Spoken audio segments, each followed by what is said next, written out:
Lakini kwa sababu ya makosa ya wanadamu, kwa sababu ya dhambi za wanadamu, kwa sababu ya anguko la wanadamu, Yesu ilimbidi ajitoe ili afe mimi na wewe tuwe salama.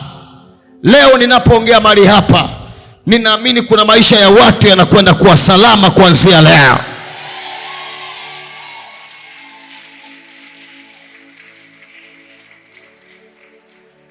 Ninaamini kuna mateso ya watu yanaenda kuwa ni mwisho na mwanzo juu ya maisha yao.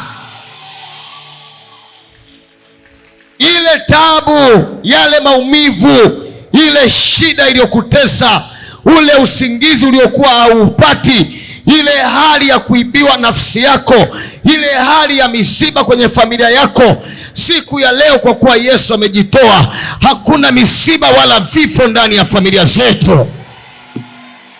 Piga makofi ya furaha nione tena. Maana leo unakombolewa katika maisha yako. Leo ni upendo ambao ni mkubwa Yesu aliojitoa kwa ajili yetu. Ni upendo usiokuwa na masharti ya aina yoyote. Ametupenda mimi na wewe, kaamua kuitoa nafsi yake. Hii inamaanisha ni upendo usiokuwa na kujitafakari. Sema amen. Ni upendo usiokuwa na masharti.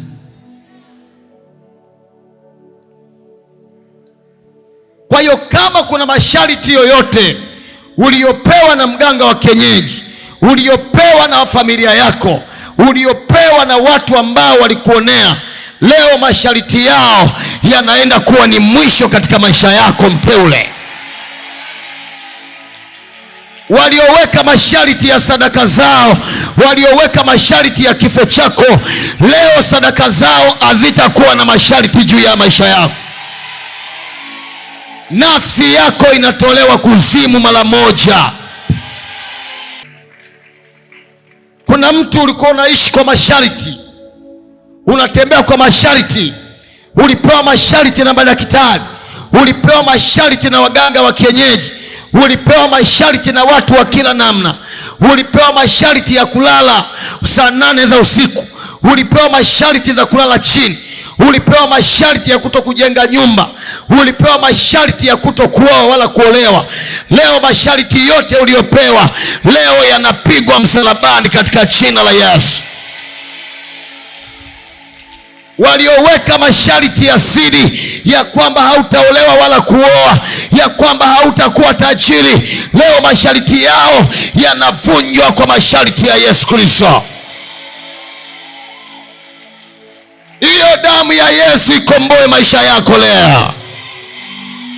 Hiyo damu ya Yesu iondoe magonjwa sugu ndani yako. Hiyo damu ya Yesu iondoe dhambi uliyokutana nayo.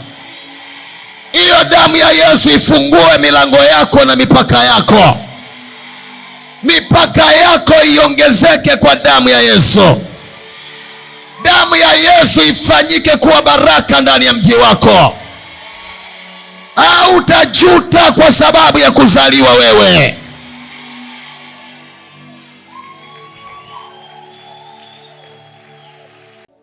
Msalaba ni mahali pa ukombozi. Ni mahali ambapo dhambi za wanadamu zililipwa pale. Kwa hiyo leo ninaamini kila dhambi yoyote, kila dhambi yoyote ambayo ilikuwa juu ya maisha yako wewe, ilikuwa juu ya watoto wako wewe, leo dhambi zako zinalipwa mbele ya msalaba kwa damu ya Yesu. Ziko dhambi ambazo ulizifanya mwenyewe zikaleta hasara kwako. Ziko dhambi zinazokunyima usingizi. Ziko dhambi zinazokukosesha mafanikio. Ziko dhambi ambazo hata ukitaka kuomba roho yako inashindwa, kwa sababu ulishaingia dhambini, ulishaanguka mara nyingi.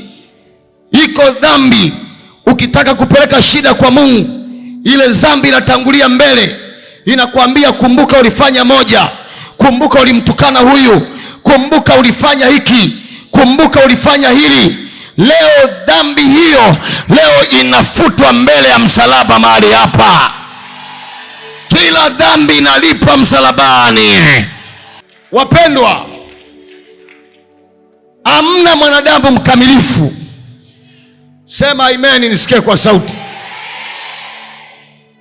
Yako mengi uliyafanya. Dhambi si mpaka udhini tu. Hata ukimwangalia mwanamke kwa kumtamani, wewe umefanya dhambi. Hata ukimchukia rafiki ndugu yako, wewe umefanya dhambi. Dhambi ziko nyingi sana. Zingine ni ndogo, lakini Biblia inasema hakuna dhambi ndogo. Dhambi zote ni dhambi. Lakini leo Yesu anasema dhambi zangu na za kwako leo zinalipwa mbele ya msalaba mapema.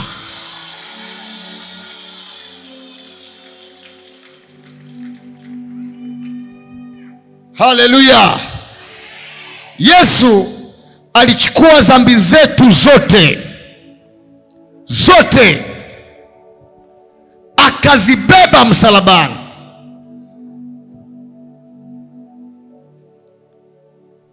Na leo Mungu ananiambia kila dhambi iliyokuwa inakutesa, kila dhambi iliyokuwa inakuumiza moyo, ulikuwa ukitamani kuiacha inashindikana, leo Yesu anaichukua hiyo dhambi yako, anaiondoa. Na sababu ya kuchukua dhambi zetu, lengo na mazumuni ni sisi tupate uzima wa milele.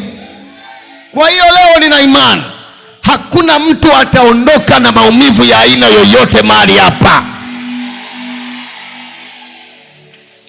Maana hata Yesu alipoenda kwenye bustani ya Gethsemani alilia kwa uchungu, kamwambia Bwana, kikombe hiki kiwezekana kiniepuke, lakini si kwa mapenzi yangu, na kama ni mapenzi yako basi. Kwa hiyo leo natamani unyenyekee mbele za Mungu, ukumbuke mateso ya Yesu Kristo, na wewe uangalie ni umeteseka mara ngapi, umeomba mara ngapi, maombi yako hayajasikiwa, umemwita Mungu mara ngapi, shida yako haijasogezwa popote. Umwambie Baba, pale msalabani ulipo, damu yako na maji yanayotoka ubavuni kwako, ninaomba nikakombolewe mimi. Utapata fursa za kumwomba Mungu ili Yesu anapofufuka maisha yako yawe salama na wewe. Sema amen. Leo ni siku kumwambia Yesu, nakabidhi maumivu yangu, nakabidhi shida zangu kwako, nakabidhi mateso yaliyonitesa, nakabidhi shida ambayo madaktari wameshindwa, nakabidhi uvimbe wangu, nakabidhi ugonjwa ambao siwezi kuambia wanadamu, nakabidhi aibu niliyowahi kuipata, nakabidhi kifo kilichoandaliwa kwenye maisha. Ndio leo.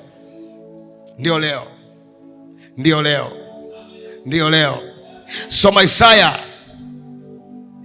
Isaya 53 mstari wa 5. Bali alijeruhiwa kwa mateso yetu, bali alijeruhiwa kwa makosa yetu, alichubuliwa kwa maovu yetu, alichukuliwa kwa maovu yetu. Endelea. Adhabu ya amani yetu. Adhabu ya nini? Amani yetu. Adhabu ya amani yetu ilikuwa juu yake, na kwa kupigwa kwake sisi tumepona. Na kwa kupigwa kwake sisi tumefanya nini? Tumepona. Inuka juu, tafuta watu 5, waambie kwa kupigwa kwake Yesu wewe leo unapona. Waambie watu kwa upendo, waambie kwa kupigwa kwake Yesu wewe leo unapona hapa. Ambia watu 5 mahali ulipo, kwa kupigwa kwake sisi leo tunapona maisha yetu. Si jambo la kufurahisha, ni jambo la huzuni, lakini limebeba ushindi ndani yake. si kwa kupigwa tu. Yesu aliyachukua na maumivu yetu. Wakati anapigwa, inamaanisha alikuwa anachukua maumivu yetu. Yale maumivu ya kwako, yale maumivu ya watoto wako, wakati Yesu anapigwa msalabani, yale maumivu ya kwako wewe yatakuwa tayari yanaondoka ndani ya maisha yako pale mahali unanisikia.